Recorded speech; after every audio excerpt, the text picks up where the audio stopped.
So hello guys and welcome to my YouTube channel.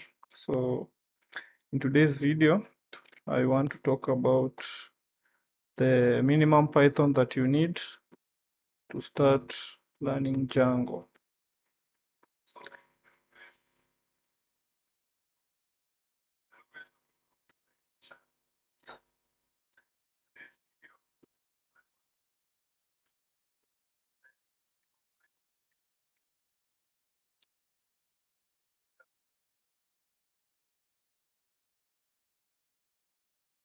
Okay, let's get into it. So I've created a PowerPoint presentation dedicated for this tutorial. So my aim is on today's session I want to cover variables and simple data types, that of course variables and simple data types that you need to understand Django. So in details we'll be talking about variables, strings, numbers, comments, that is not a variable but we'll be talking about it, and booleans. Next we'll work with lists. So I'll explain what lists are, how to change items in lists, adding items to lists, removing items, and organizing lists. Then we'll talk about, looping through lists. So looping through lists will be very important in Django, so we will have to be very attentive in that. Next, we'll talk about if statements. So my aim is to cover all these topics in today's session. The next part I'll cover maybe in tomorrow's session or the day after tomorrow. So let's get started. So in my desktop, I've created a projects folder. Inside it, I have Python. Then I have a folder called bridge course. So that's the folder that I'll be using. Let me delete that one. So an empty folder called bridge course. So let me open my PyCharm. So I'll be using PyCharm as my development environment. So let me just open it very fast, then we can start.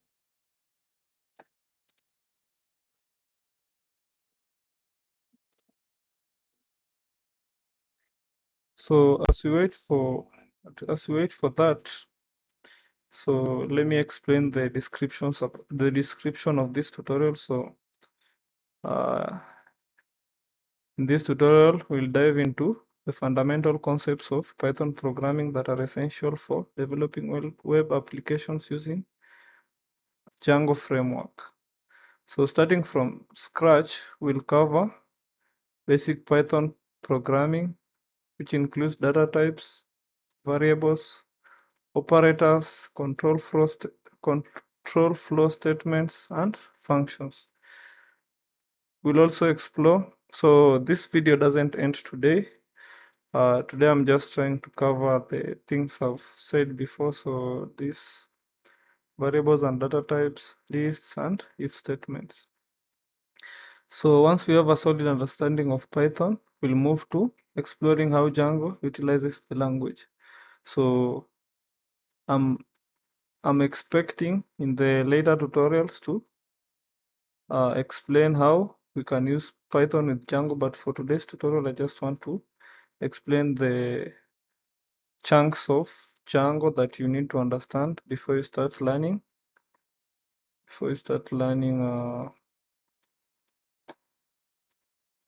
Django. So the basics of Python that you need to understand before you start learning Django. So I want to open the bridge course folder I created, so I'll just drop it into PyCharm.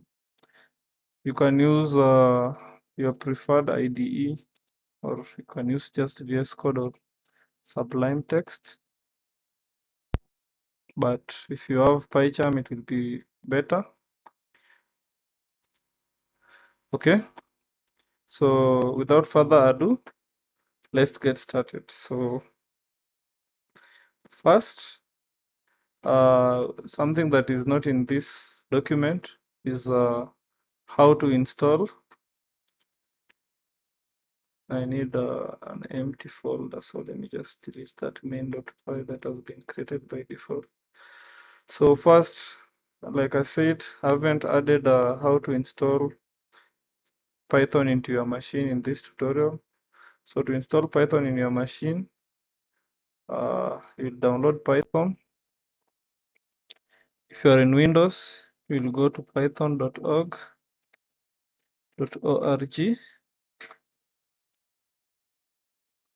So that's the official Python website.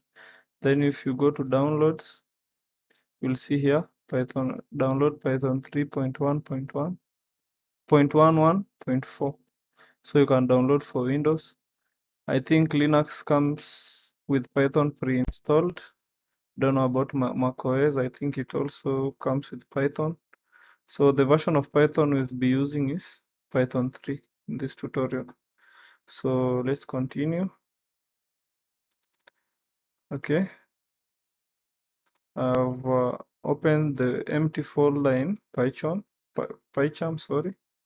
So I want to create a new folder directory and call it variables. So in this folder, I want to teach you about variables. I hope that's the first thing. So variables. Okay.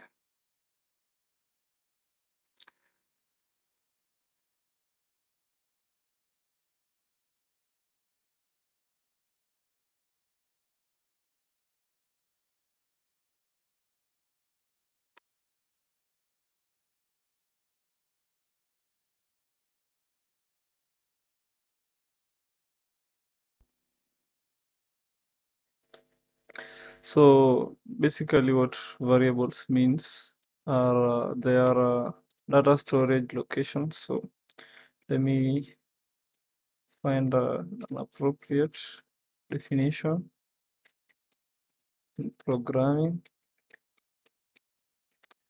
So variables are names you give to computer memory locations which are used to store values in a computer program. So just like that, variables are data storage locations in your memory. Okay, so that's the definition of variable.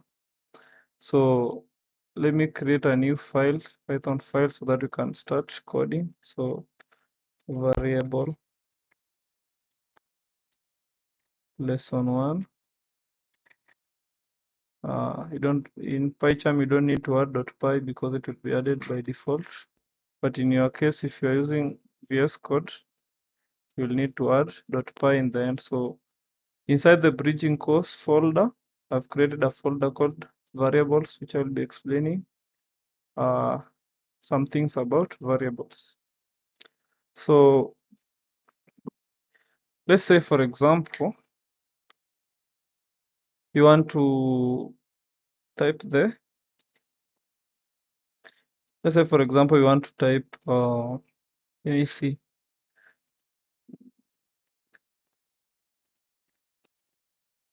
So let's say, for example, you want to print you want to greet everyone in your class. So using Python programming. So if you type, let me say, print hello Vincent. So if you want to type, if you want to greet someone else, you'll have to delete this one and retype the whole thing again. So for example,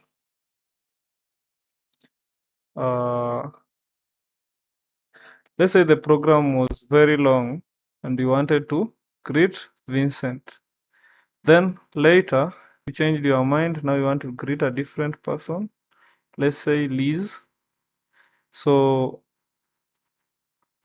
if the program was long and the name Liz was used many times, you'd have to start changing. So let me say print Liz, then inside, let me say also print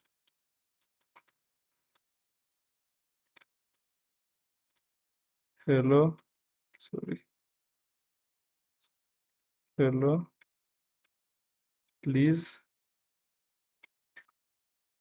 then print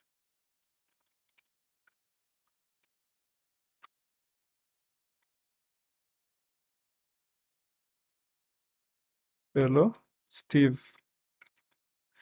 So you can greet these people like this, but as you can see, or let me say hello, my name is Vincent, then my name is Liz, then let me copy this one and place there.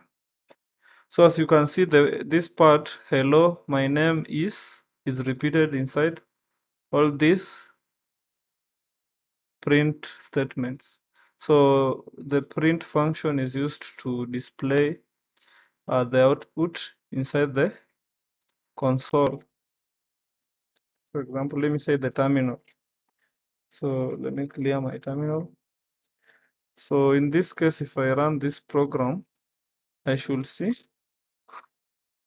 I'm getting an error. So let me see what is the problem.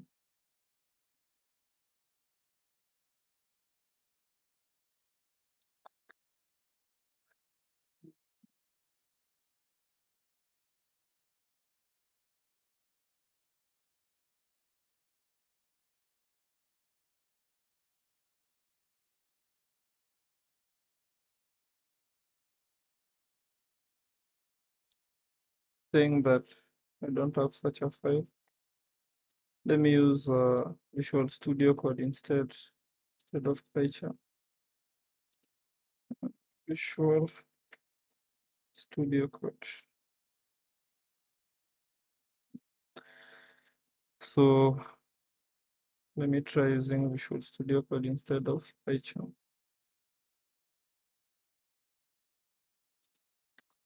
Okay.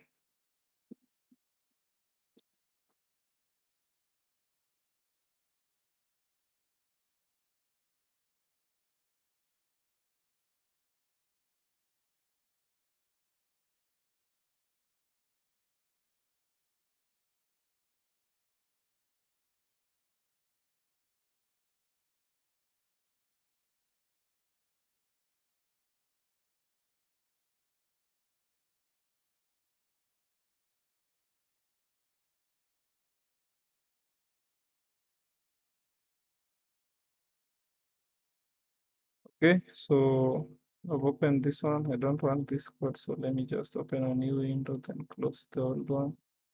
So inside this window, I want to open my folder. So inside desktop, projects, Python, bridge course. Okay, then folder.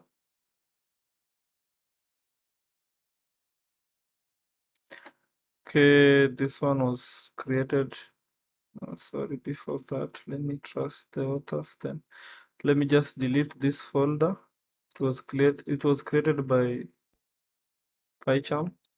So I have the folder variables inside the folder course bridge course. Then I created these three statements, print statements. So if I run it in the terminal, you'll see, hello, my name is Vincent. Hello, my name is Liz. Hello, my name is Steve. So let's say these lines are so many. So let me just replicate them. So let's say you have another one, then another one. So let's say this one is Robert. This one is John. This one is Junior. This one is Dennis. Let me stop at that.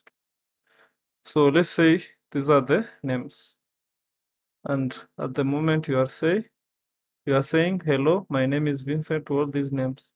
So let's say you have been told to, instead of saying, hello, my name is Vincent, instead say, good morning, my name is Vincent. Without variables, you'll have to change all these hello, my name in these codes. So, but to simplify that problem, we have the aspect of variables. So with variables, you can say greet equals to, so before it will be hello, my name is, like that. Then when you come here, you can say, let me delete that. You can say greet plus that. Then if I rerun it, you can see hello, my name is Vincent is still typed. This one can also be written as like that. So you can delete that, then say greet plus that. Then if I refresh, you'll see it still types the same thing. So let me remove this one too. Let me just remove all of these and you'll understand. Let me just remain with the name. So then here we put greet plus, then greet plus. As you can see, this process was tiresome. But let's say, for example, next time you are told, change the text, hello, my name is, to good morning, my name is. In the latter example, in the former example, you'd have to start typing the different text inside every print statement. But with variables, you just come here and say, good morning. Then that will be saved in greet. Then now if you say greet in all these statements, it will display good morning. Then this is concatenation. I'll explain it later. So you can concatenate a variable with another variable, or a string with another string.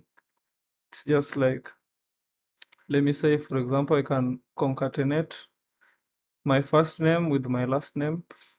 So for example, if my name was Otieno, my first name, if I concatenate them, it will say Otieno Vincent. So if you need to put space there, Otieno Vincent.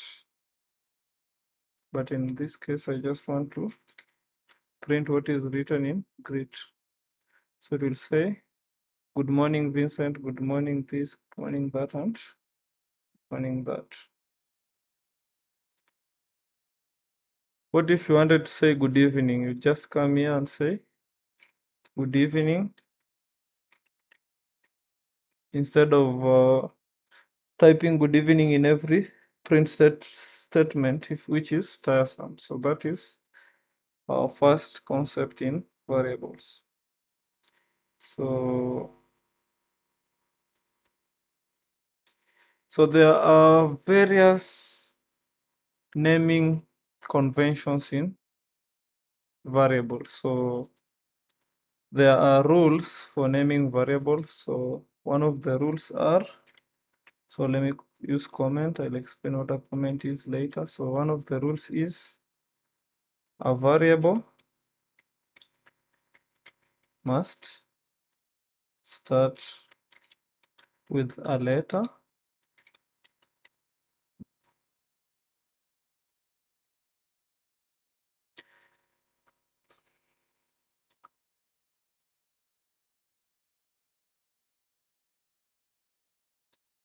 or let me start with variables must only contain, they must only contain letters, numbers,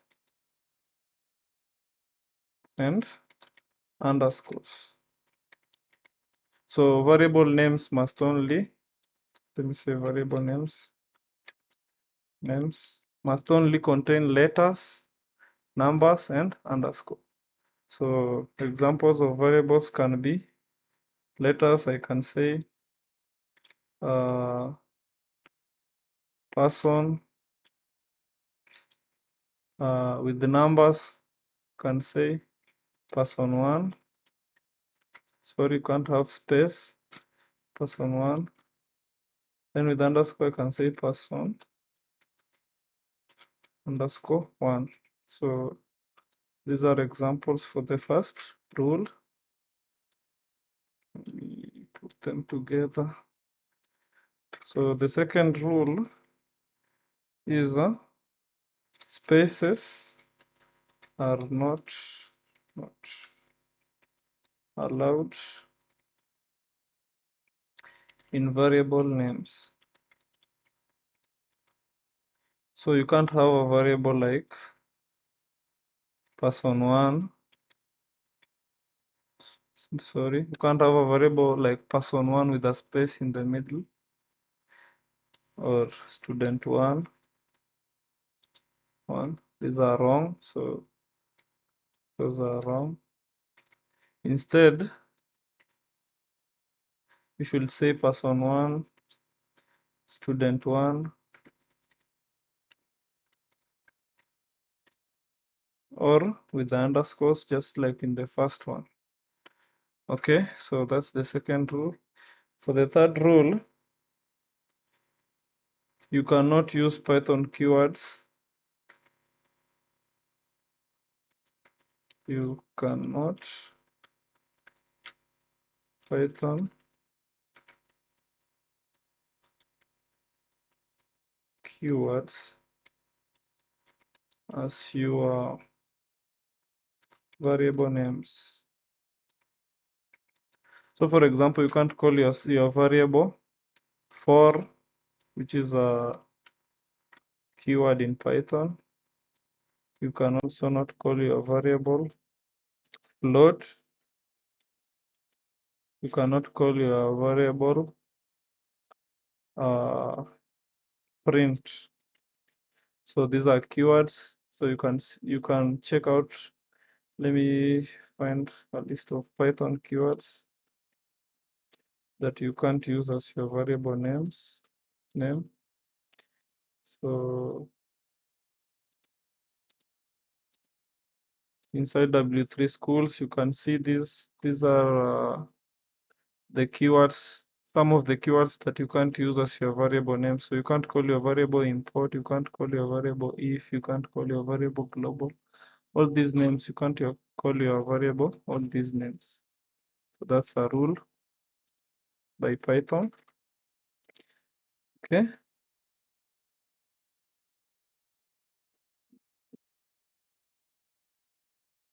Another rule which is good, but it is just good to do this. So your variable names should be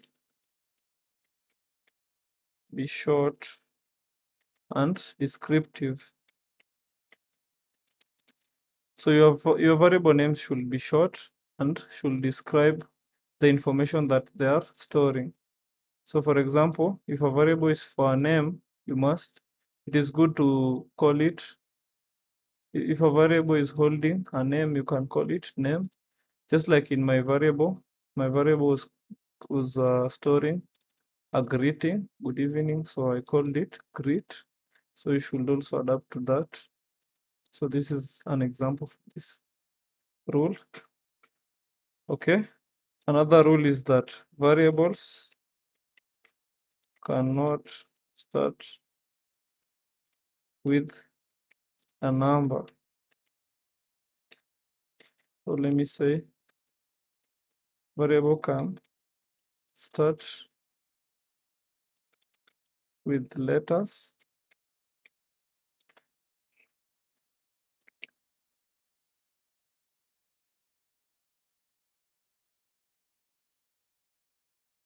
Preferably, variables should start with should, not can, should start with letters. So for example, you can't have a variable starting with one, like one greet, but the one can be put in the end and it will be just fine. But you can't start your variable with numbers. You can only start them with greet. And I think underscores can also be used to start your variable names. Okay. So let's see this in action. So let's say message equals to hello, this is Python basics tutorial. So you can save this information in a variable. Then if you want to see it in the console, you can print it. So print message. So while printing a variable, don't put the quotes. Don't put the quotes like this. You just write the variable, and what the variable is storing will be displayed in the terminal. So let me run it, and you can see, hello, this is Python basics tutorials. Okay.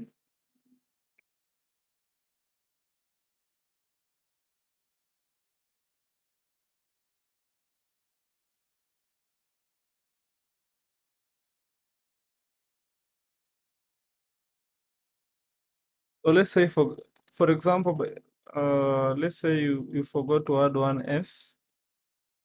So variables are case sensitive. So you can't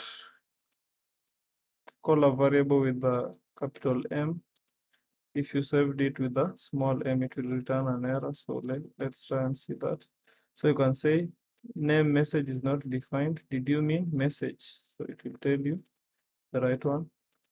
And if you forget a letter, it will also return an error in the console. So let me run that. So you see, it is suggesting the right variable name. So let me use that. Hope you understand that error. So what have we seen with variables? So there are rules for writing variables. Variables act as data storage locations in the memory, computer memory. So you can save information in a variable, then use it later in your code, just like I did here. I saved this text in a variable called message, then called it later and printed it later in the console. Okay. So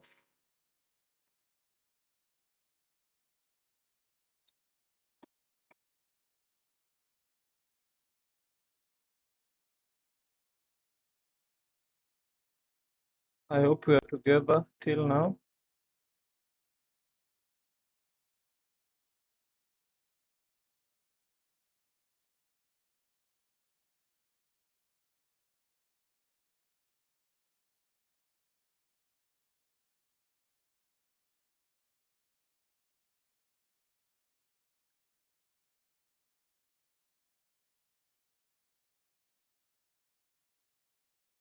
So a test for you guys, the variables. I want you to save a message. Save a message in a variable, then type the message in the console using print statement. Okay, I hope you can do this now from what I've shown you in this tutorial. So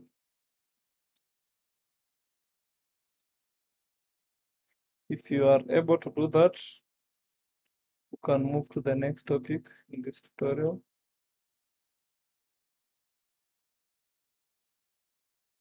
So the next topic is strings. So let me create a new folder, call it strings.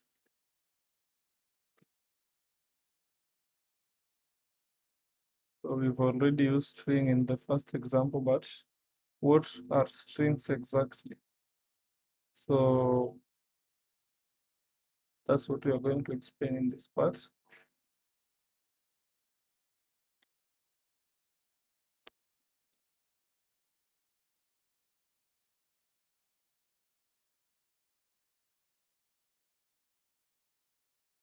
So strings are, a string is a data type.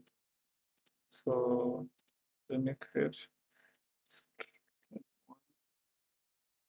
dot py. So don't call your file with a capital S and reject the one in the end. That is a keyword in Python. It will cause an error. So just name it like in my case, string1.py. So strings are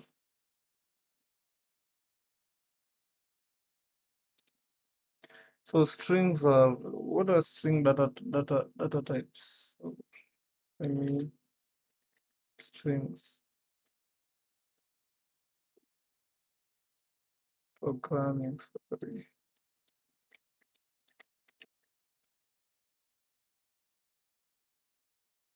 So in computer programming, a string is traditionally a sequence of characters, either literal, constant, or some kind of variable. So a string is a sequence of characters. So something like, and the strings are presented in Python with quotes. So you can use double quotes or single quotes. All are fine, but I prefer double quotes. So say something like, my name is Vincent. This is a string, but you can't have a code hanging like this unless it is a comment. Let me print this in the console. So print this string should be inside the bracket. So if you print my name is Vincent, it will print my name is Vincent in the console. So this part in quotes is the string. So it is a sequence of characters. And strings can be stored in variables. So for example, I can say intro equals to, then I save this string in that variable. So if you save a string in a variable, it must also contain the quotes. Then now I can print intro. So if you are using a variable, you don't need to put the quotes because the variable already is storing the information with the quotes. If you put quotes here, it will print intro in the console instead of what the variable intro is storing. So name error, let me see.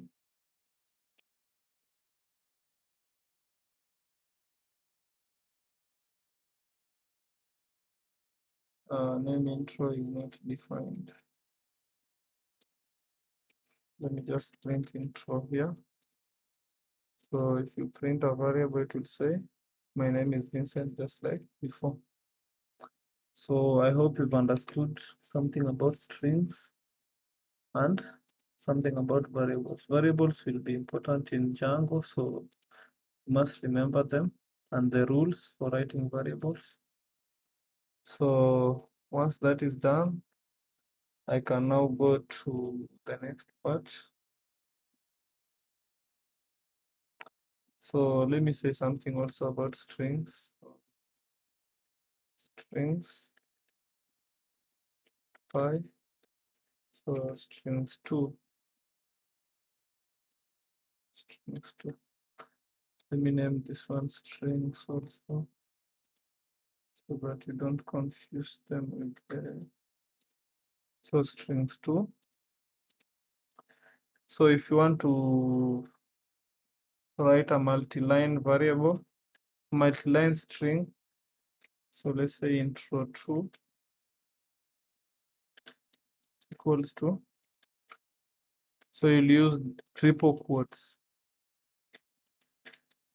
So if you want to write something that spans multiple lines, use triple quotes. So let me say my name is Anna de Armas. So this one spans different lines. I can say something. I am 20 years old. So if I print intro2 now, intro2 to the terminal, you can see it prints what is saved in intro2. So this is how you write a multi-line strings. So you save it inside triple quotes. Hope you've understood that. So something also about strings is you can manipulate strings in different ways. So let's say, for example, you want to make, so let me create a new file, strings 3.py. Let's say, for example, you want to make, sorry, let me just take the data from here, copy, and save it in string 3. So I want to use this data in string 3. So let's say you had written this in lowercase, but you want everything to be in capital letter, to start with a capital. So for example, in my, M is capital, in name, N is capital, in is, I is capital, and in V is capital. So in that case, you'll use a method called title. So if you use a method called title, it will return everything in when the first letter is capitalized. So if I run it, I'm getting an error. It just ran string 2 instead of string 3. So let me run it. How can I run it? So run code. Okay, let me clear the console. Then I'm right clicking inside the code, then clicking run. You can see in the title case, every character in the words starts with a capital letter. Another method you can use is upper and lower. So print intro dot lower. Lower is also a method. So it is a method used to print everything in lowercase. So if you can see, the second word is in lowercase. Then we have uppercase also, print intro dot upper. So if I rerun, you'll see this one is in everything in capital, this one everything in small letters, then this one, the first letter in each word starts with a capital letter. So you need to understand these three methods. So let me show you where I can use these methods. So in my Django, so let me go to github.com. Then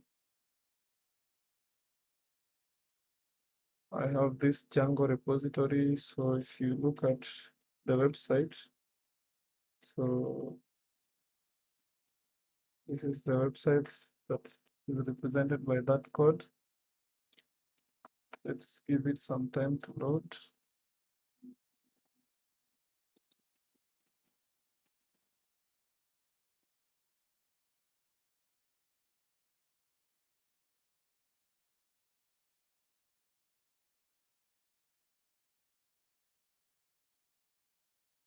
So if I sign up,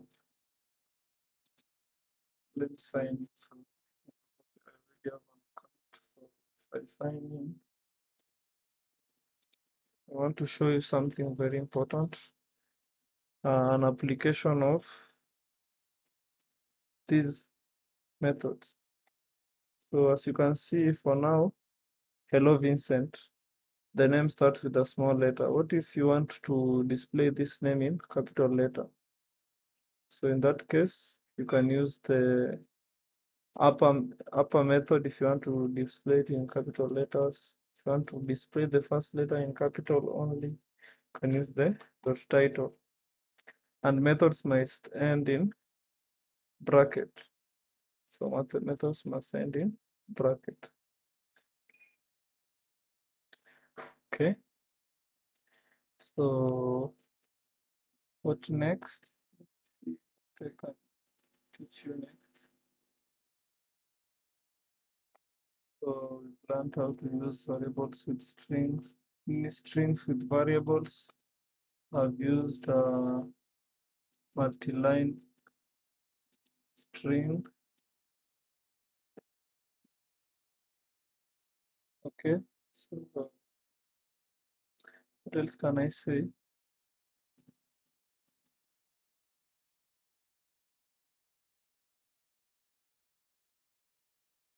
So the next thing I'm going to teach you is about f strings. So inside strings, still in strings. So say f strings dot py.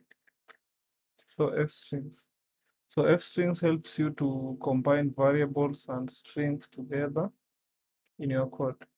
So let's say for example, what are we doing? So we want to print a full name, person's full name. So to do that, you can say the person's first name.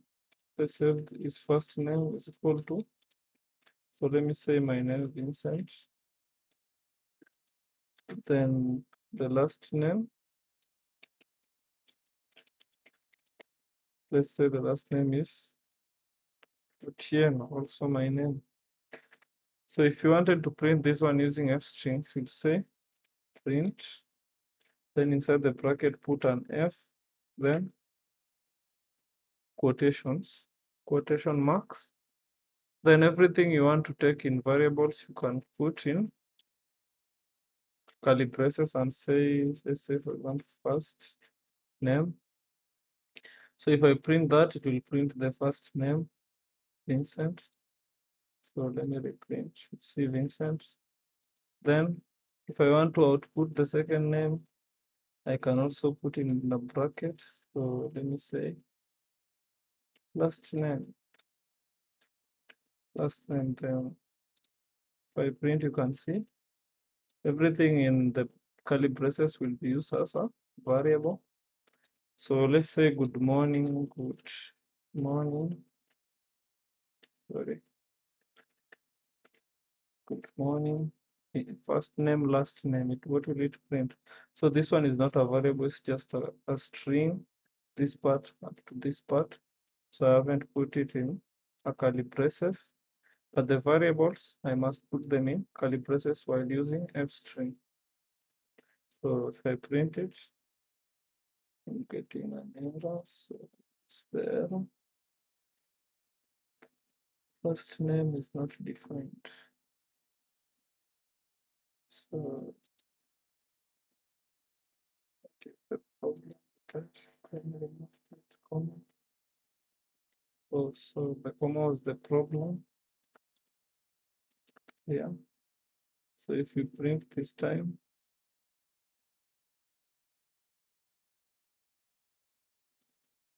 but why did it reject the comma? So let me rerun. Okay, it's working now. So that's how you use f strings. So you can use f string with variables and strings. Okay, so let me say my age is 30. Sorry, let me just put 21. So good morning. My name is, then you put the name in curly braces, the variables for the name, then, and I am. Then you put the age because it's in a variable, you put it in curly braces, years old. Now if you rerun, you'll see good morning, my name is Vincent Otieno and I am 21 years old. So that's how the F strings work. So as a test, I want you to create a variable called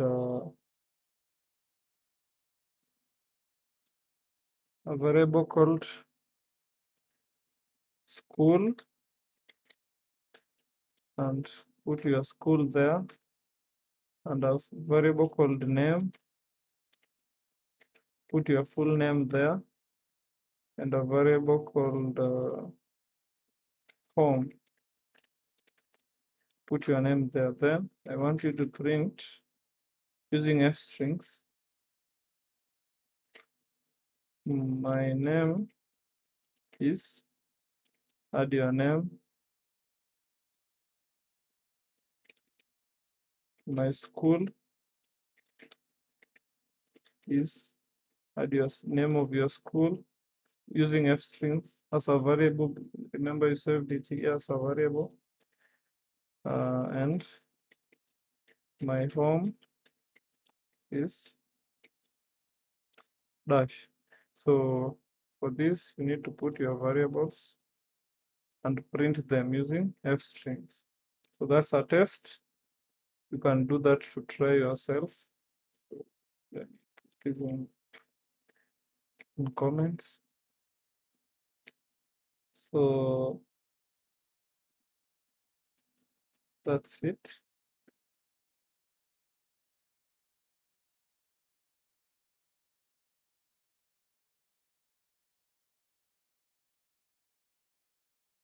Okay, I hope you've understood that.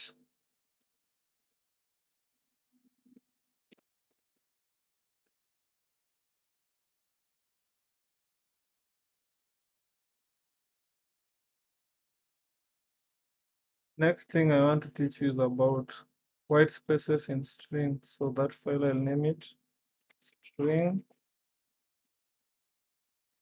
let me say underscore white spaces .py. So in this file, I want to teach you about white spaces in strings. So let's say, for example, I save my name, so first name, as Vincent, but I leave some space in the end. So how do you remove this space from the variable? So if you want to print let's print the variable.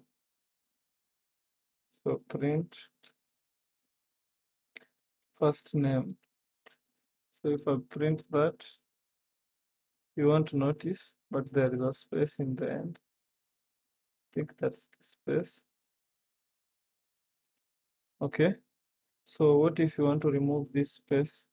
So if you want to remove the space to the right of a variable, you'll use a method called rstrip. So rstrip. And like I mentioned earlier, methods must have brackets in the end. So if I refresh, you can see now there is no space after this. Okay. So rstrip is to remove space to the right of a variable, the right side of a variable information. So what if there was a space just name equals to So what if there was space at the beginning of the variable? Let me put the variables on top. So then I can print last name. So let's print last name and see. So as you can see, there is a space in the beginning and there is no space in the end. So if I want to remove the space at the beginning, you can guess what the method is. Okay, I hope you guessed lstrip. So it is dot lstrip. And it is a method, so it must contain brackets in the end. So this is the method. Okay, if you rerun, we'll see there is no longer space before the data. Okay.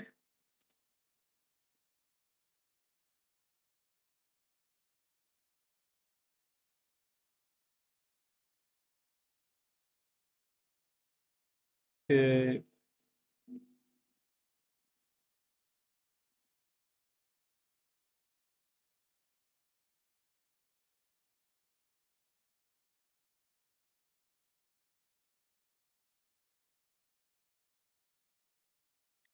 That's for removing the spaces. Let me see, print last name, sorry, dot strip. So let's see what that does. So it removes any space. So let's say, for example, if you had space there, space there,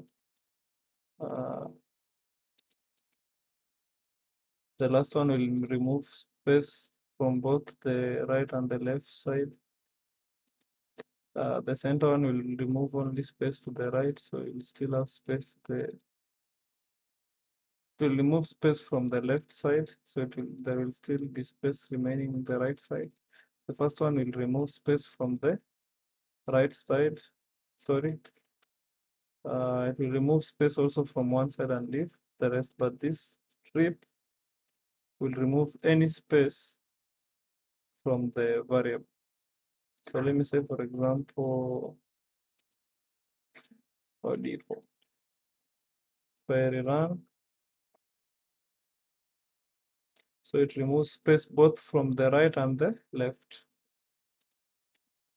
This one removes space from the left side only, and this one removes space from the right side only. So I hope you've understood those three. And that marks the end of strings. So the next thing we're going to do is numbers. So I hope I added numbers. So we've done variables, we've done strings. So inside strings, we've done something on methods. And methods end in brackets. Don't forget that. So don't forget those methods. So the methods were dot upper, so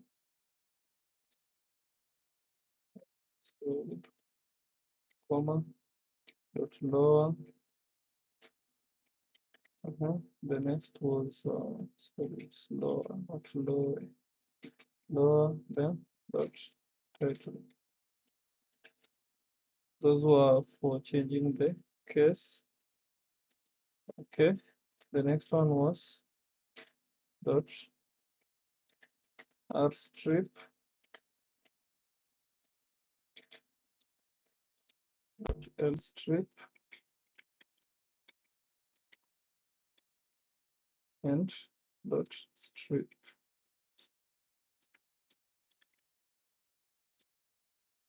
Make sure you understand all this about strings. You'll need this information later while learning Django. So the next thing we are going to do is numbers.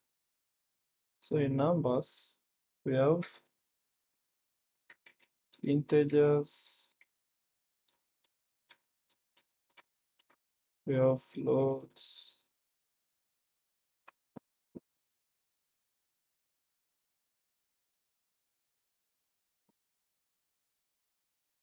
Okay, we have those two. I'll explain those two data types. So let's start with integers.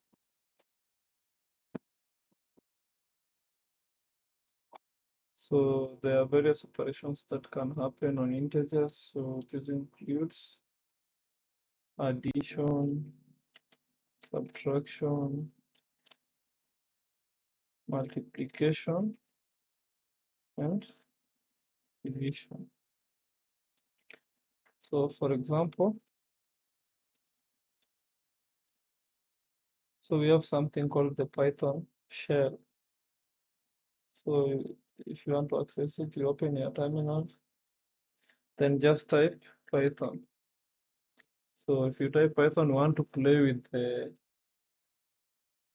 Python shell with integers. So you can say 3 plus 3, sorry, 3 plus 3, it will return 6. So you can use it for calculation 1 plus 2 to return 3, 2 minus 1, return 1, 1 minus 2 to return negative 1, 9, 8 times 9 to return 72.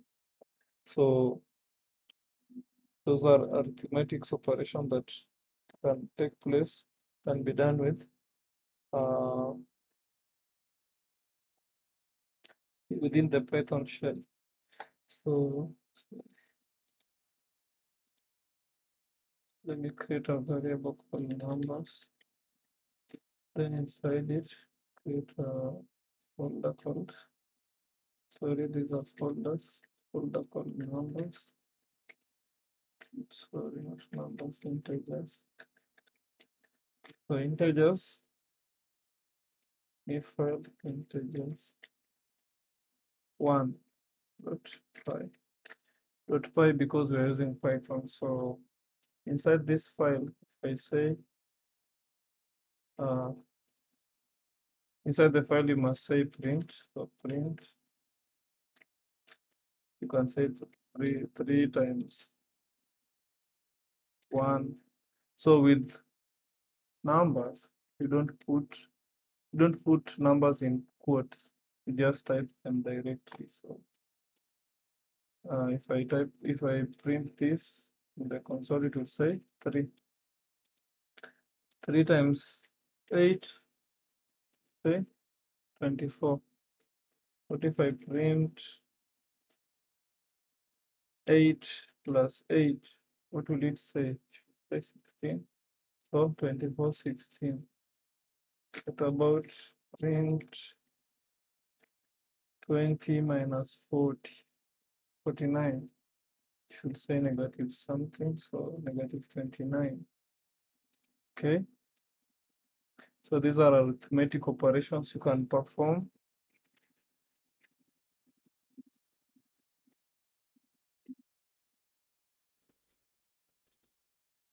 So those are arithmetic operations that you can perform within with integers.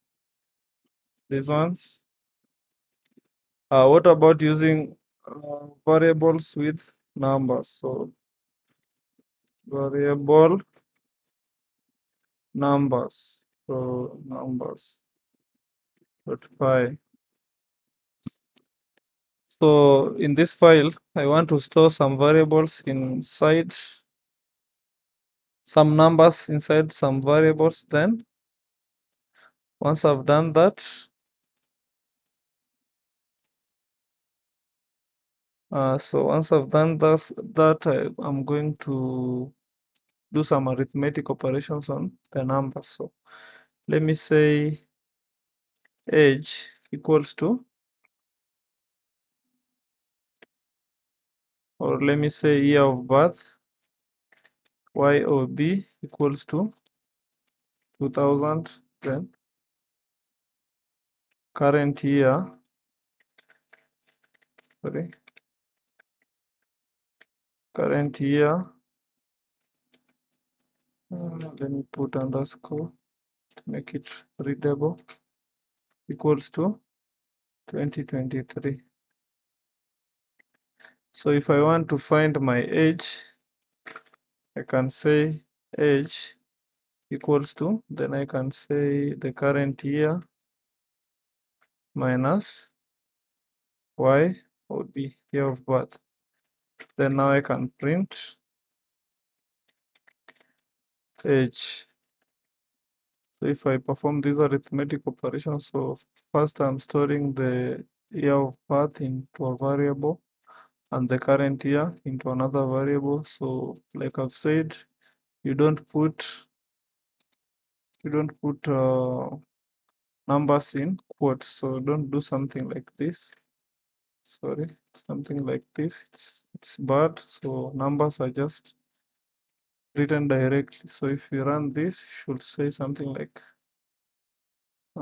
then clear output, then run from here. Should say 23. So if you print age to the console, it will take current year minus year of birth, then save to age, then print the age. Okay, I hope you've understood that. About integers, using integers with numbers with variables, sorry. So we've talked about integers. So another data types in numbers is floats. So I'll create a file called float numbers.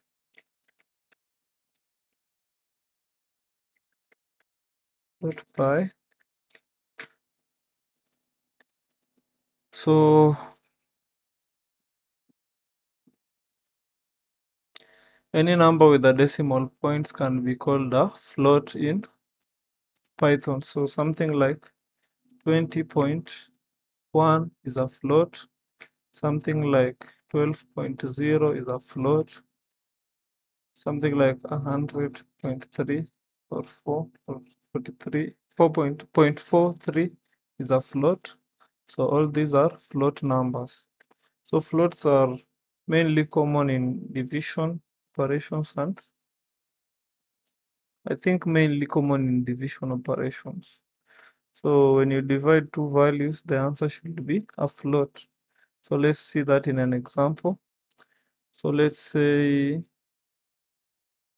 num1 is 9, num2 is 3. I want to print num1 divided by num2. What is the answer? So as you can see, the response is a float 3.0. So if you want to check if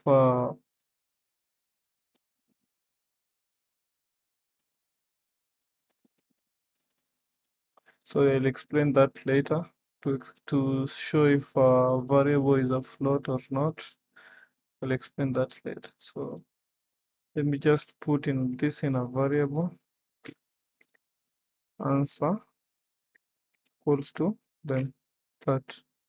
Then I print answer so that I can manipulate it easily. So I can say type of answer, and if I print, what is it? Which type? Let me see. Okay, that's it. If I refresh, you can see it's a float. The answer is a float, so you can use the type function to see the data type of a variable. So let me try using it in where is it? Variable numbers. Okay, age dot, sorry, type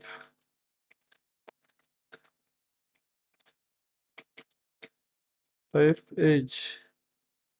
So if I run this, I should see int. So it is int. But in the case of float, it is float.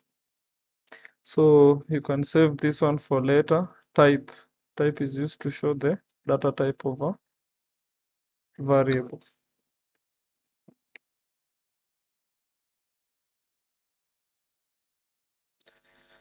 Okay, the next thing I want to show you is, let me create a new file, integers and floats. So what happens in operations involving both integers and floats?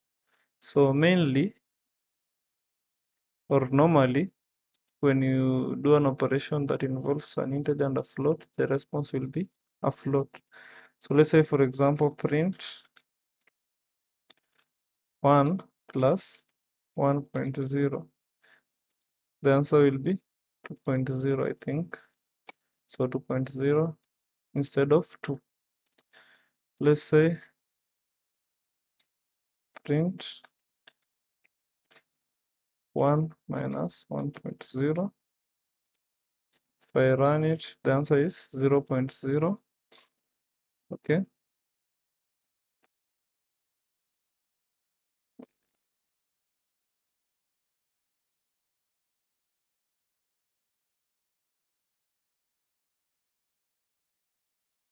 Okay, I hope you've understood about something about floats. Any division, whether involving whole numbers or floats, will result into a float. Okay. Any operations, most operations involving floats and integers will result into float. I hope you understand that. Okay. Okay, so something else also on integers, on numbers,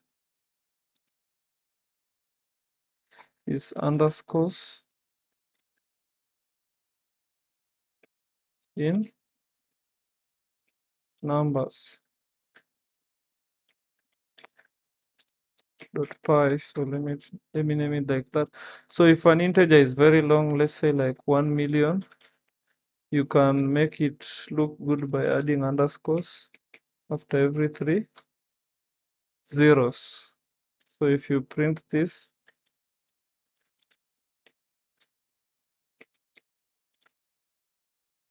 it will still return 1 million.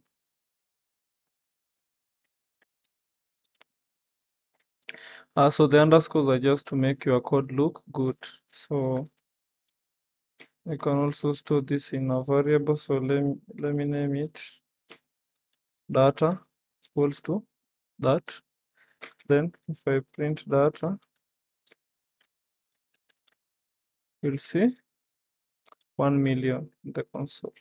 So this is just for styling your code so that it can look more readable. So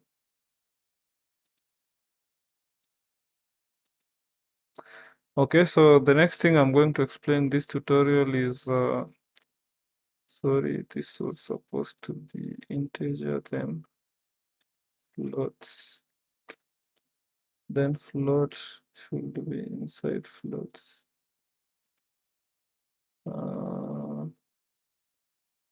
Then I can have any folder called integers and sorry, cannot have a space and floats. Then I want to move this integers and floats inside this. Okay, so integers we have that, inside floats we have that, then inside integers and floats we have that. I can also put, let that one be side. No need to put a variable for that. The next thing I want to teach you about is comments. So Python, like any other language, supports comments. So comments are used to describe your code. So let's say, for example, let me create a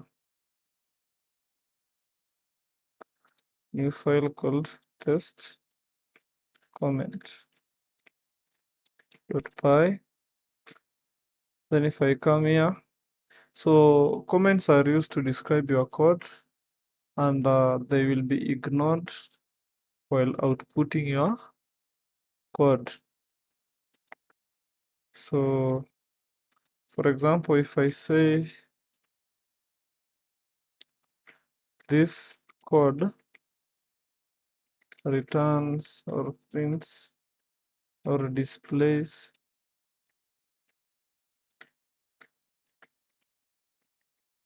the answer of adding two values. So if I say this, then I add my code out down here. So num1 equals to 12, then num2 equals to 22. Then I say answer equals to num1 plus num2. So it's not a must to put space within the operator and the operands, but it is good to put it for readability. So then print answer. So if I print that, you'll only see the answer. You won't see the comment. Okay. So this is a single line comment. What if you need a multi-line comment? So Python, as I know, doesn't have built-in support for multi-line comments, but most people use the triple quote, which is for storing variables in multiple line. But they store variables in multiple line, but don't assign it for value. So the code will just ignore it. So for example, this is an ignored multi-line data. Okay, so it will ignore this data because it has not been assigned to any variable. So if I run it, okay, that's what happens. Okay, I hope you've understood. You can use this one as your comment, though it's not a comment in real sense. It is just a representation for multi-line string. So for example, if I said, let me see, let me call it value equals to that.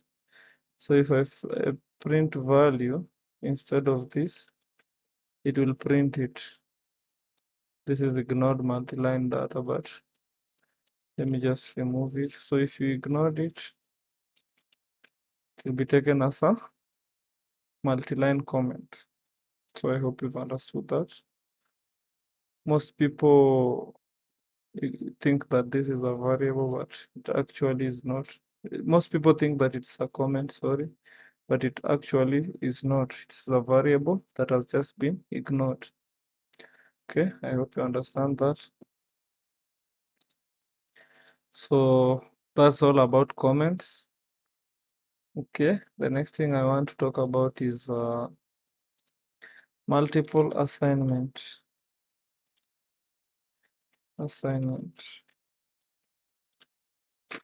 Okay, new file, multiple assignment .py. Say one, so that it becomes different from the name of the folder. So multiple assignment 1.py. So in this part, I want to show you how you can assign multiple variables to values at once. So let's say, for example, we have num1, num2, and num3. Sorry. So you could say num1 equals to 5, num2 equals to 6, and num3 equals to 7. But this is tiresome. So what if you want to assign them all at once? So you could say num1, comma, num2, comma, num3. Then you assign them ones, so you say 5, 6, 7. Then print, let me say, no, sorry, they are variables, so num1, num2, num3. So if I print those one, you'll see num1 is 5, num2 is 6, num3 is 7. I can also say num1, sorry, num1 equals to,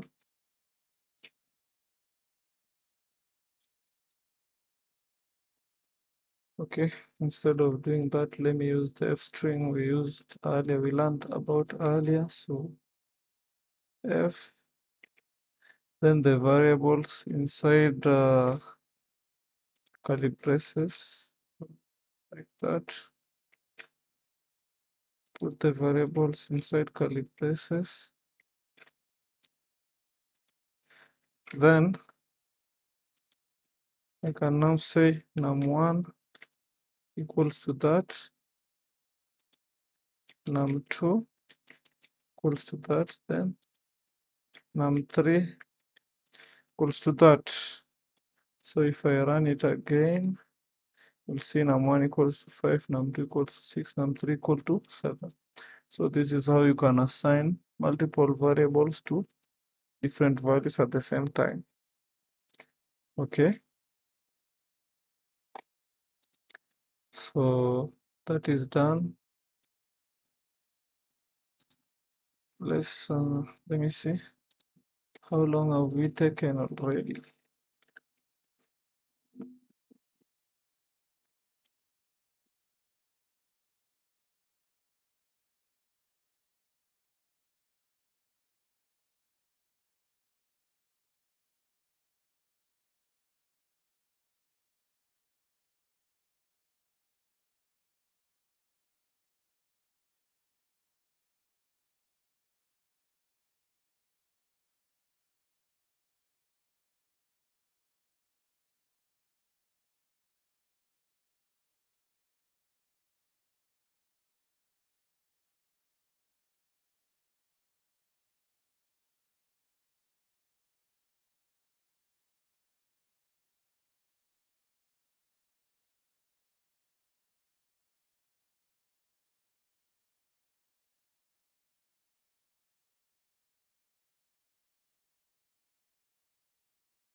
Can you see the hours we've taken? Let me try going to my channel. Can't show, so I'll just continue. So I'm done with this part. So okay, I forgot the Boolean part. Comments, then the Booleans. Say something about the Booleans. So let me create a new folder called Booleans. Boolean. So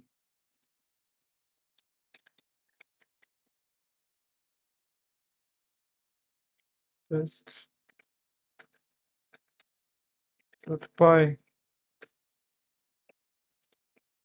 So for Booleans, these are return only two values, true or false. So for example, let me say 1. Let me compare 1. They are mostly used for comparison. So if I compare, let me print this. So Control Z, print. So print 1 is equal to 2 should say false. So false because 1 is not equal to 2. Can say 2 is equal to 2. It will say true. Okay, let me see. 2 equals to 2.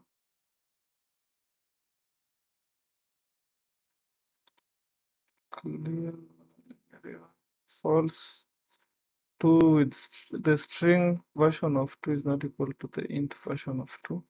So that's basically Boolean. So this You can say also print 2 is greater than 3. Then you'll see false and true. This one is true, this one is false. Then you can say print 2 is greater than or less than or equals to 2. It should say true because they are equal. What if I remove equal sign? So these are comparison operators, this greater than, less than, and equals to. So for equals to, you use double equals to. If you confuse this with a single equals to, it will bring an error. It will tell you you are trying to assign a value. So a single equal sign is used for assigning a value, but a double equal sign is used for comparison. If you compare two values, the value should be true or false. Okay. This Boolean concept of Boolean is mainly used in conditions. So conditional statements like if and for. We'll see that later. So for now, let's clear. So that is done. I've just explained Boolean. Boolean mainly contains true, true, and false. Comments, single line, then multi-line string. So I've explained this one. Now you can go to lists. So what are lists? So let me create a new folder called, outside lists.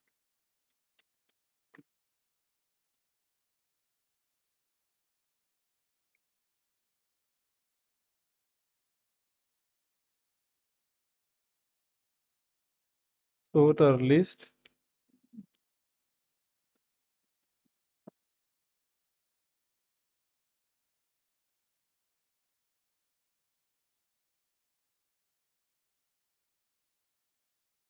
So basically, a list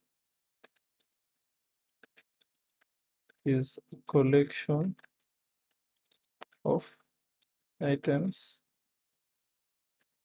in a particular order.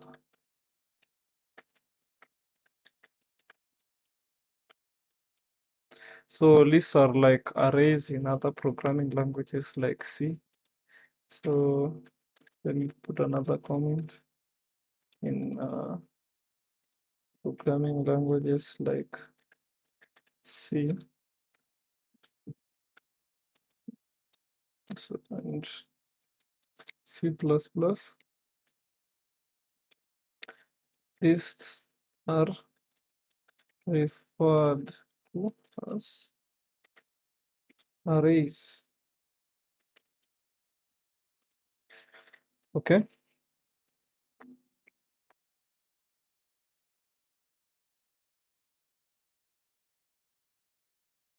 So lists are indicated using the square bracket sign. So let me show you lists in action in Django. So in my project, inside the social bay, inside the URLs, so you'll see a variable called URL patterns, and it contains a list. So it is storing a list. List is a data type. So the variable called URL patterns is storing a list. So something also you need to know about lists. Items in a list are separated using commas. So commas. So let's dive into the example. So let's say, for example, we have a list of bicycles. So the list contains different types of bicycles. We have a bicycle called Trek, another bicycle called Cannondale. Then we have another bicycle called Redline. And we have another bicycle type called Specialized. So if you try printing the bicycle list, bicycles list, let's see what will be output. So it will just output the list as it is. So if you want to, after that, let me go to accessing. Let me put that in a new file. So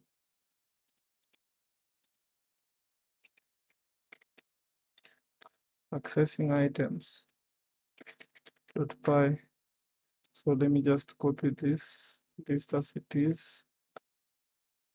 So if you want to access an item inside a list, every item in a list has an index. So items in a list have indices. So let me say indices. Each item has an index. Okay. Indices start from 0. So they start from 0, so which means that Trek is at position 0, Cannondale is at position 1, Redline is at position 2, and Specialized is at position 3. So let's say you want to access Trek. What will you say? You'll say bicycles, then inside square bracket, put the index of that item. So let's say that's index 0. What do we have? You'll see we have, sorry, let me clear the output. Oh, sorry, should be print. I didn't print the value. So if I print the value at position 0 in the list, it should say Trek. So as you can see, it returns Trek. What if I return the value at position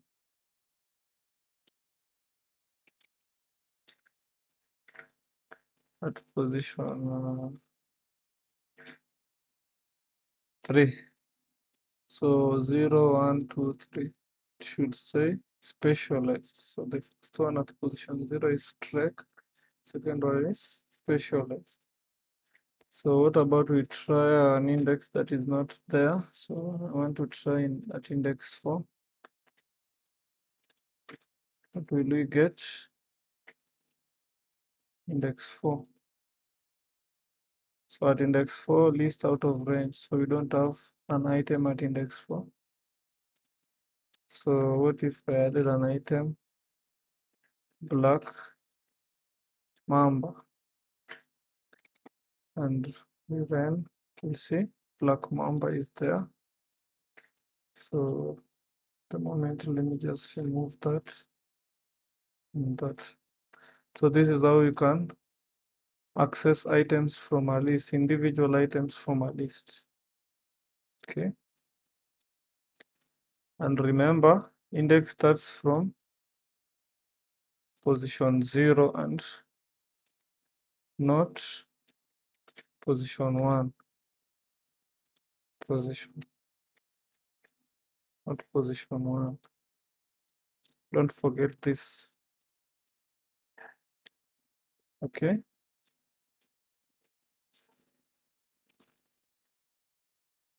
So what if we want to use the individual items from the list? in your code. So let's say, for example, let's say you want to print, you prefer a red line bicycle to a trek bicycle. How will you print that? So you can say print, then we used f string before, so I'm going to use that here, f quotation, then I can say I prefer a, then you inside curly braces, that's where you do you try accessing the list. So bicycles, so it is bicycles what? So I prefer a red line, so that is at position 0, 1, 2. So I prefer 2, 2. So I prefer that bicycle to sorry, this one should not be in the curly braces. So I prefer that bicycle. So I prefer wherever the bicycle that will be at position 2 of the list, 2. Wherever the bicycle that will be at position 0 of the array, so bicycles 0 bicycle. So I prefer a. So if I type this to the console, let me try typing that. So you see I prefer a red line bicycle to a trek bicycle. So I hope you've understood how to access an individual item, and this is how to use an individual item from a list. Okay. You can also put it in title case. So basically the value at position 2 is a string, so you can use the string methods with this string. So you can say dot title method, and this one dot upper method. Then if I reprint it, you'll see I prefer a red line bicycle, the first letter is capital, and a trek where every letter is capitalized. I think title is good for all of them. So if I rerun, I prefer that. So I hope you've understood how I can use that.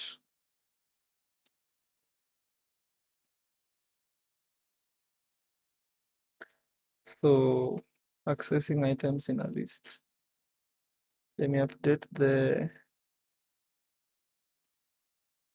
slides for accessing items. So let's go to changing items in a list. Okay. So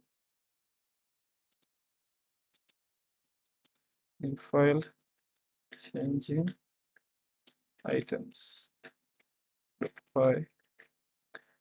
So let me just use this list I used before. So copy, paste.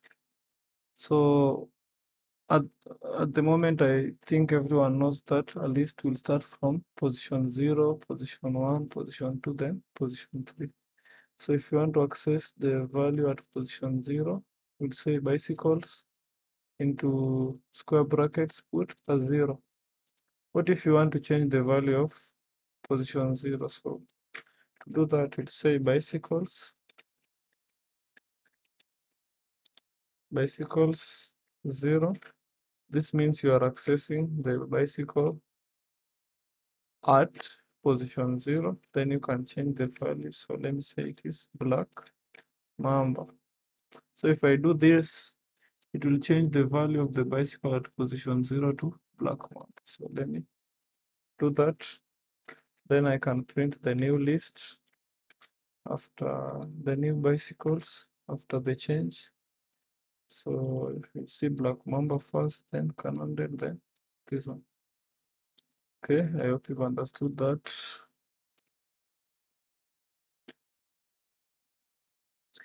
If I wanted to change the value at position 3, I could have said bicycles 3, then equals to assign a new value. So let me say what? Mountain. So if I print, you see Black Mamba, Cannondale, Red Line, Mountain. Okay. So in Python, code is executed line by line. So the first line will be executed first. The second line will be executed next, then the third line. So if I remove this and put it here below the print, it won't change the value of the third. So the third will still be specialized unless I copy and below it I put another print. So this one will still have the specialized value, but in this one is where it will be changed to mountain. So what is it? I'm getting a problem. So clear the out. Okay, it's okay now. So the first list is after changing the bicycle 0 to Mamba, I printed the value. Then the second one after changing the bicycle 3 to mountain. So code is executed from line to line, from top to bottom. So this one will be executed first. The list will be stored in a variable bicycles. Then this one next. The variable position, the value at position 0, item at position 0 will be changed to Black Mamba. Then we print bicycles. It will print with this change only. Then we do this change, we make this change the item at position 3 to mountain. Then if we print, it will print a new updated list with the two changes. So I hope you've understood that. Okay, that is on changing items. So the next is adding items to lists. Okay, that's what we're going to do next.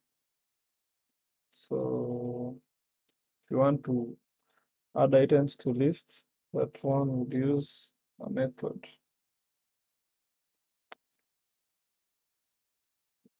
So we'll use a method called append for lists. Okay, new file, adding items, underscore items, .py. So I'll use the same list, copy, paste. So if I wanted to use to add a new item to this list, I'd say bicycles dot append method. So the append method is used to add an item at the end of the list. So append, you can just put your string there. So Black Mamba. I'm going to use Black Mamba in my case. Then you can now print bicycles again. It will print the updated list. So let me see. So you can see Black Mamba in the end. You can, so bicycles dot append again. If I append a new value, let's say mountain, then print, it will print a new list with the two values added at the end of the list. So any value appended to a list will be added at the end of the list. Okay.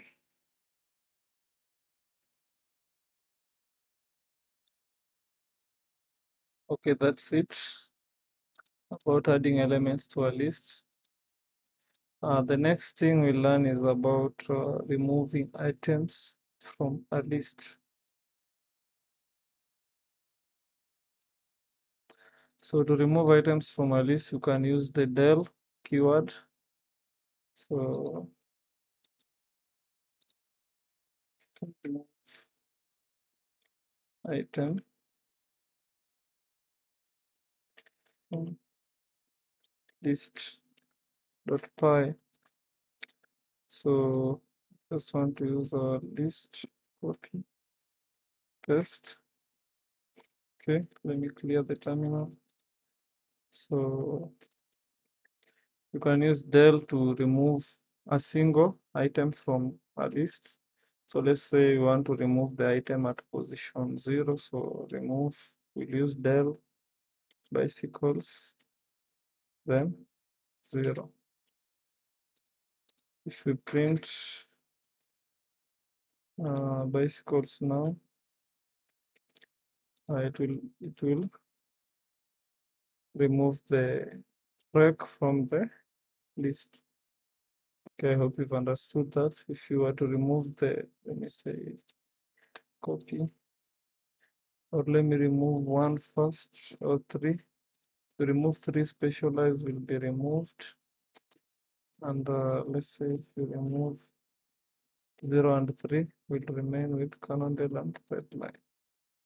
So I hope you've understood that. I want to go to the next thing. Next way of removing items from the list. So another way of removing an item from a list is using the pop method. So if you say bicycles dot pop method, as I said earlier, methods must end in brackets. Brackets can be empty or not. So this will remove the initially we had red line, so it will remove the red line from there. So let me just comment this one so you can see the change. So let me comment this one also. So our list before the pop method is like this. Then if I enable the pop, it will remove the last item. So the only advantage with the pop method is that it can save the value popped. So for example, I can say removed equals to bicycle.pop. So I can also print the removed item equal to removed, print removed. So it will print the removed item because you can see it is a string on its own and it is specialized. Okay, so I hope you've understood the difference between the pop and the del for removing items in a list. Okay.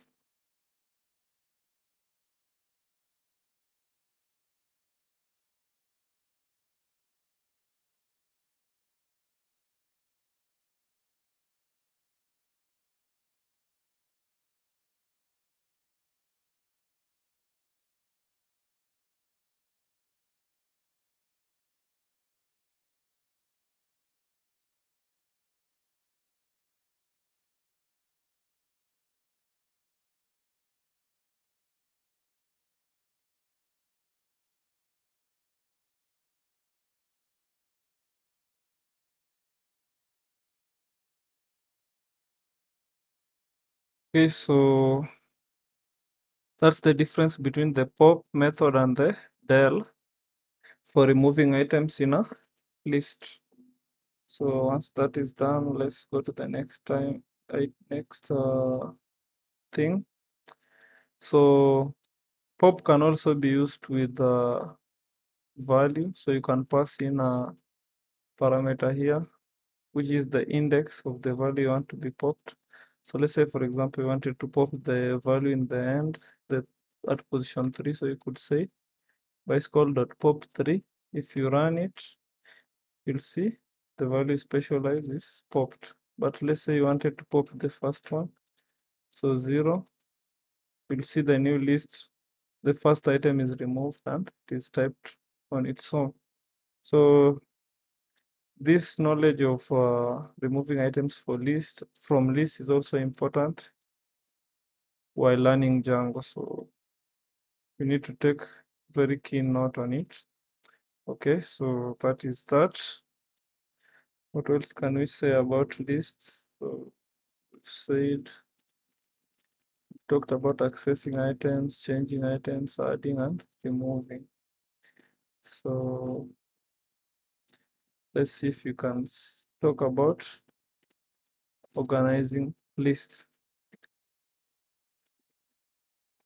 So currently, okay, so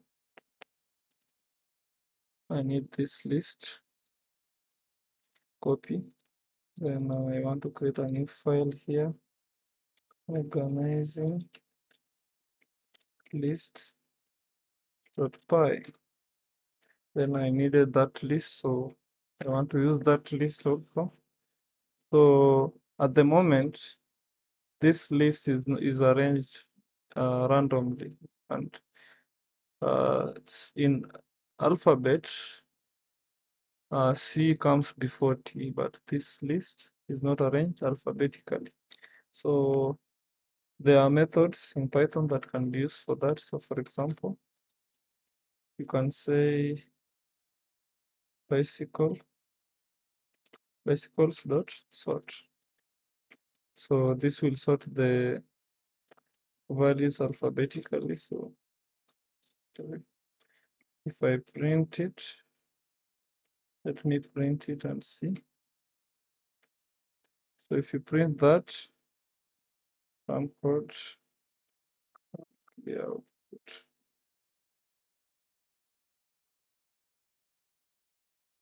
Sorry, should not do it like this. So first sort it, then print the bicycles again. So sort it before you print it.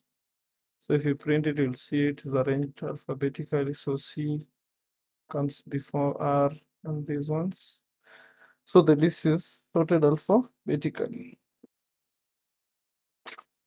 There is also a way of sorting the list in a reverse way. So let me do that. So copy, paste. So if you want to sort the list from Z to A, you could say reverse equals to true. So true in Python is written in capital, unlike in JavaScript, in which it is written in small letters. It starts with capital, sorry, in Python. So getting also I've not printed the new value, so print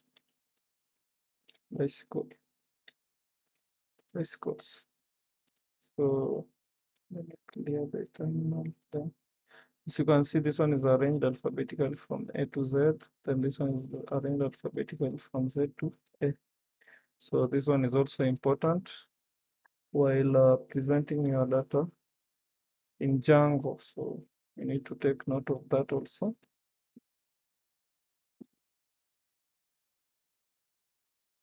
So that's it about organizing lists.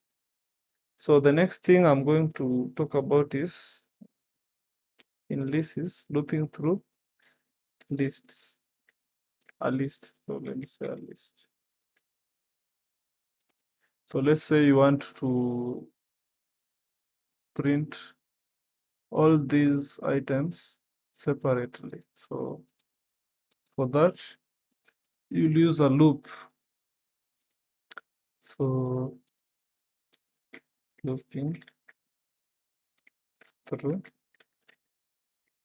lists.py. So I want to use our list. So this one, copy, paste. So let's say you want to print each value separately. You don't want to print it like this as a list in the terminal. So you could use a for loop. So in this tutorial, I just explained briefly. So you use for. So for loops in Python are a bit different from for loops in other programming languages. So in Python, you say for variable, so let's say bicycle in the list, so bicycles. So I'm using a variable bicycles. You can use anything, but it is preferable to use a singular name of the list. For singular in plural, then you can print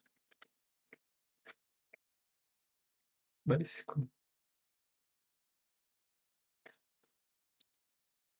So for bicycle in bicycles, so it will store each value in a variable called bicycle. Then if you print it, it will loop through and print them separately. So let's rerun this code and see. So let me clear the output, then run code. So as you can see, it will print them separately in the terminal. So about for loops, I'll explain that in a later tutorial. So don't worry about it at the moment. Okay, so that's it. I think I've completed this slide on lists. I'll explain further about the looping through a list because we've used for loop that I haven't talked about yet. So while talking about for loops, I'll also revise this section. Don't worry. So next, I want to talk about if statements.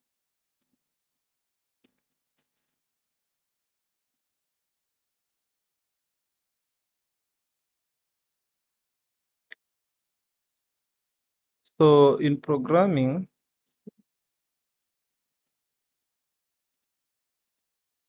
if statements.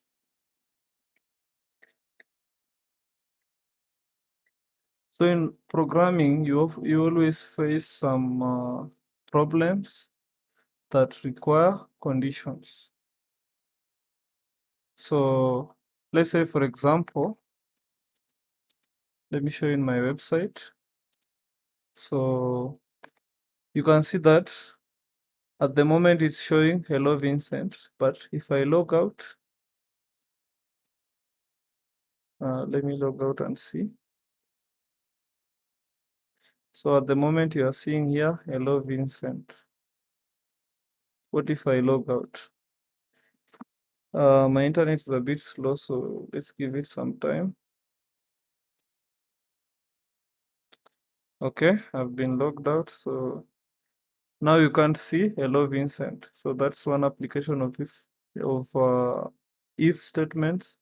So you could say that if a user is logged in, show a greeting message, hello Vincent, else don't show the greeting message. So I hope that is a good explanation of if. So initially there was hello Vincent, but when I logged out, that statement disappeared. So if a user is logged out, don't show the hello user message. Okay, now let's move to code. So if code.py, okay. So let's create something like a game. So age, let me say age is equal to 10. Let me say 18. Then I want to use an if. So if age is less than, sorry, should not be in a string. It is a number. So if age is less than 18, use a colon in the end, then the body of the if should be indented. Four spaces, you could use 4 spaces or just press tab. So you could say 1, 2, 3, 4 spaces, or instead use tab. So if age is greater than 18, print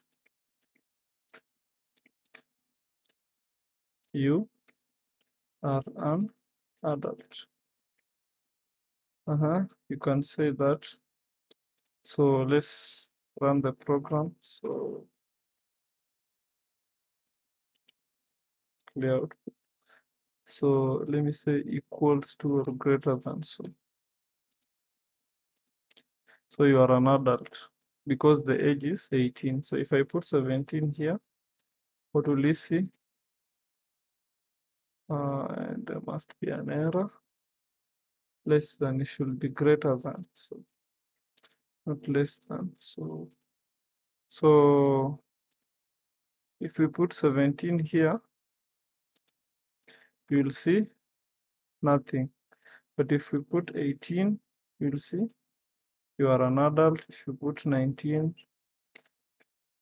you'll see you are an adult. So like I said in the Boolean section, so the Boolean returns a true or a false. So that true or false Boolean value can be manipulated in an if. So in this if statement, it checks if age is greater than or equals to 18. If this statement returns true, the print statement inside the body will be printed to the console. Otherwise, nothing will be printed. So that is about the if. Okay, let's do something about the else part. So what if someone is not 18 years old? What do we do? So for that, the else part comes in handy. So if also has an else part. So let's say if age is greater than or equal to 18, print that, else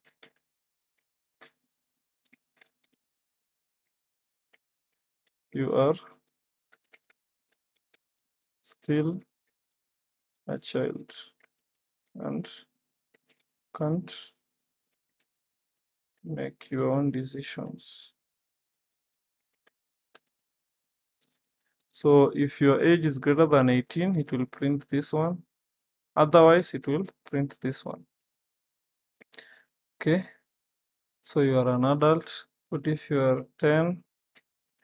Okay, it will print you are still a child and can't make your own decisions. So if can contain only if part. If can also contain else part, and if can also contain an elif part.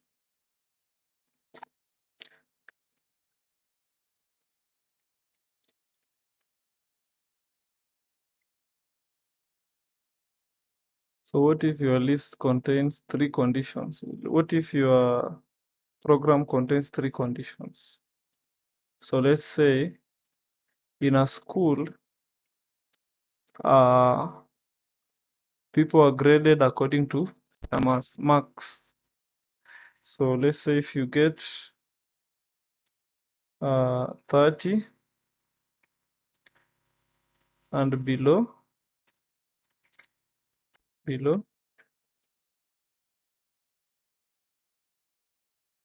so you get an E. Okay. If you get 40 to 50, you get a D. Sorry, 40 to 49. Then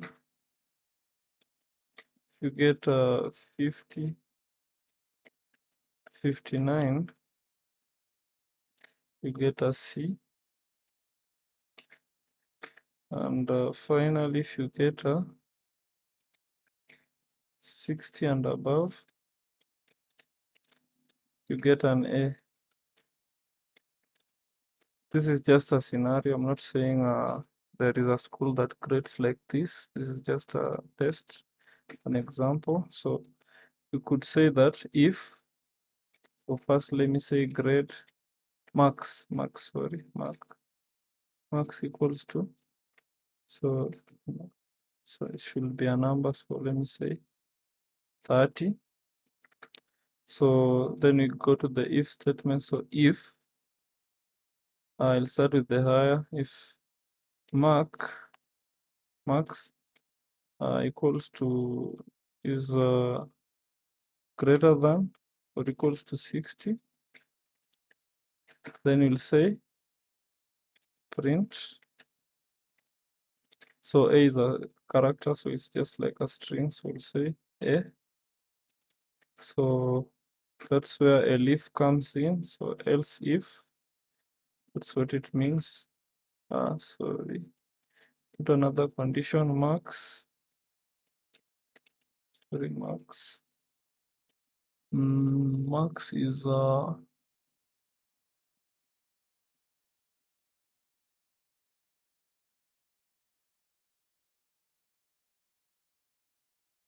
it's greater than 49. So greater than 49, and max is less than 60. So the condition is that max is greater than 49 and max is less than 60. What do we do? So it will print C.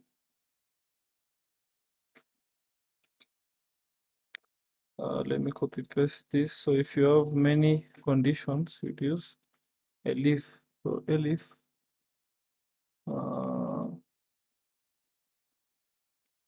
39, 50. So max is greater than 39, which means it starts from 40, and is less than 50, which means it ends at 49.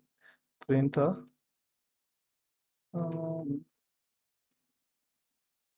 a D.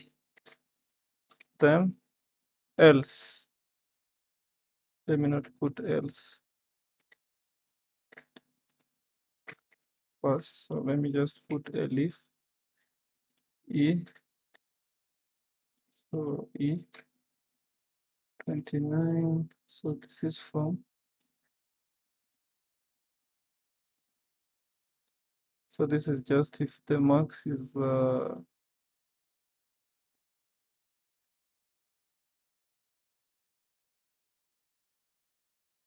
30 and below.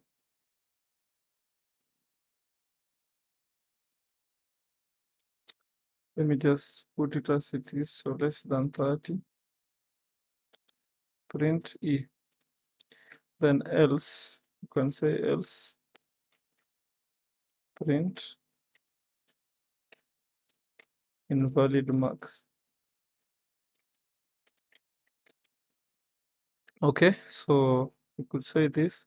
So if my max at the moment is 30, so 30 and below, so it should be less than or equals to 30. So at the moment it's an E. What if I say the max is 50? What will it print? C. Okay, what if it is 70? So let's say max is 70. What will it do? It will print an A.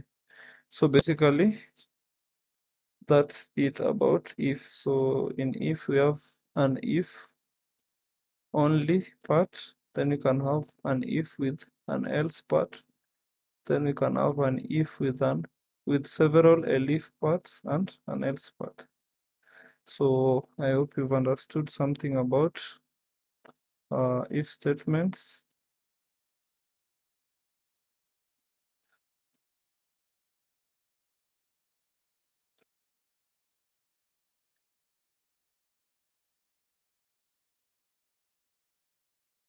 Okay, I hope everyone has understood something about the if statement. So I'll push all this code to GitHub so that anyone can access it. Then I'll add the link to the comment section of this stream.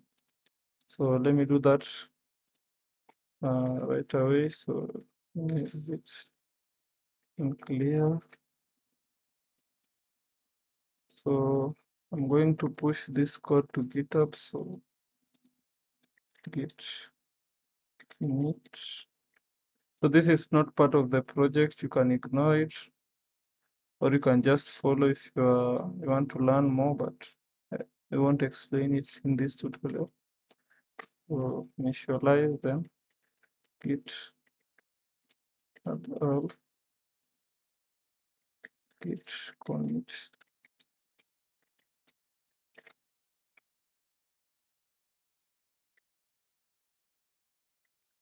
So Python programming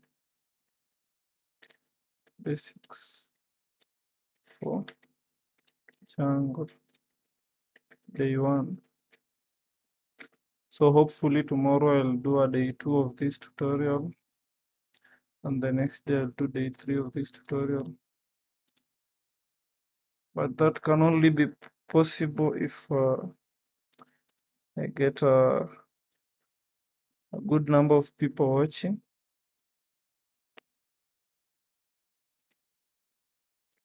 So Django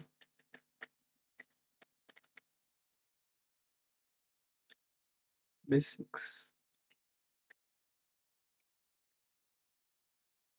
for, no, not like that. Let me put underscore basics for, sorry, it's not like that. It is Python programming basics for Django. Okay, that's it. Then I'll copy this. So I've said this is not part of the tutorial, so I won't explain it. Then git push. Sorry, I don't think the editing is main yet. So let me put copy, paste, then git push dash u origin and okay. I've pushed the code. So if I refresh this page, this is the code. So let me add the link to the description of this video. So studio,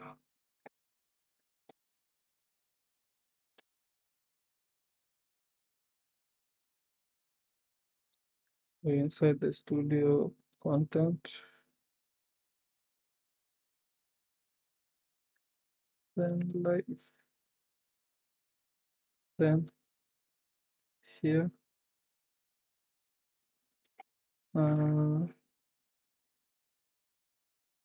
GitHub